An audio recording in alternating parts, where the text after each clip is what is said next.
Hello children, how are you? I think you all will be healthy and safe at home. So dear children, we have already learnt in chapter 5, that is derivatives, that how to find the derivative of composite functions, inverse trigonometric functions, implicit functions, exponential functions and logarithmic functions. So our today's topic is applications of derivative. Children, what is the meaning of applications?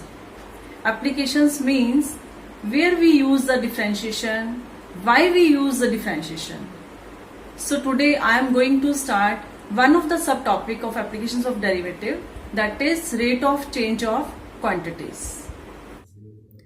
Learning outcomes. At the end of this session, you will be able to understand the concept of derivatives by rate measure. Consider the ratio ds by dt. We call it as rate of change of distance s with respect to t. In the same fashion, whenever one quantity y varies with another quantity x, satisfying some rule y is equal to fx, then dy by dx, or it may be f dash x. It represents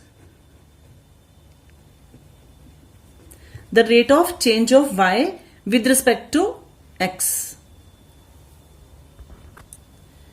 That is, we are measuring the change of one quantity with respect to the other. Or dy by dx is also called instantaneous change.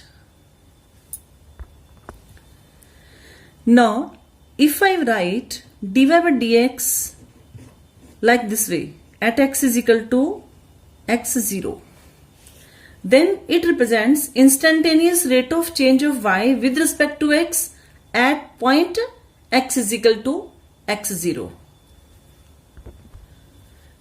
Further, if two variables x and y are varying with respect to another variable t, then by chain rule dy by dx is, then by chain rule dy by dx is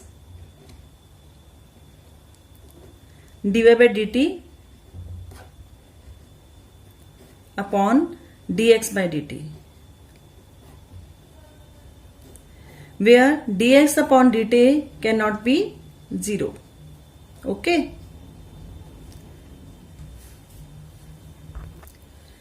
This you have done in chapter 5, that is derivative of functions in parametric form. So there are some points to remember while solving the questions. If dy by dx is positive, that indicates that y increases as x increases.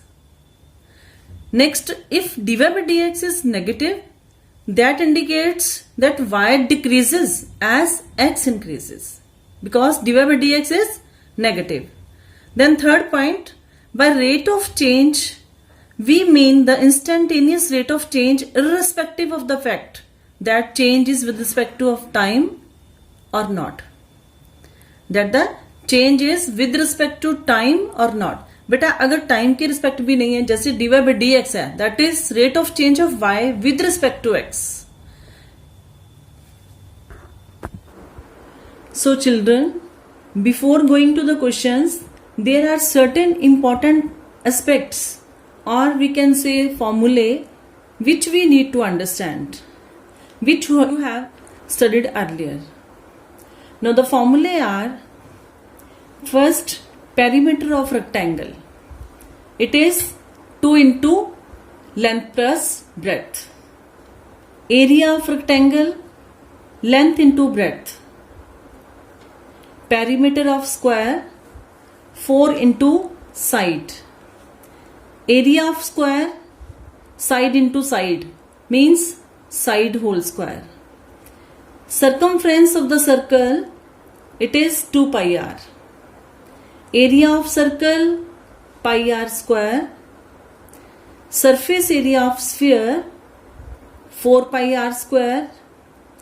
Then volume of sphere 4 by 3 pi r cube.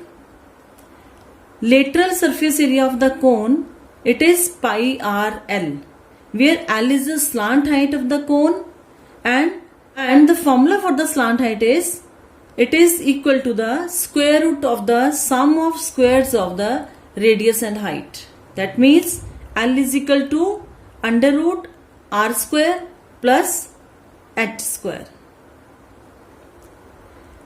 Next, total surface area of the cone, it is lateral surface area plus area of circle. That means pi r L plus pi r square. Volume of cone, it is 1 by 3 pi r square h. Lateral surface area of cylinder, it is 2 pi r h. Volume of cylinder is pi r square h.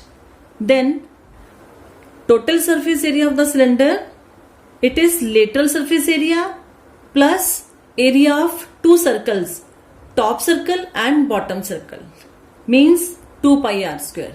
So it will be 2 pi r h plus 2 pi r square. So today we have discussed the following points. First, how we can measure the change of one quantity with respect to the other.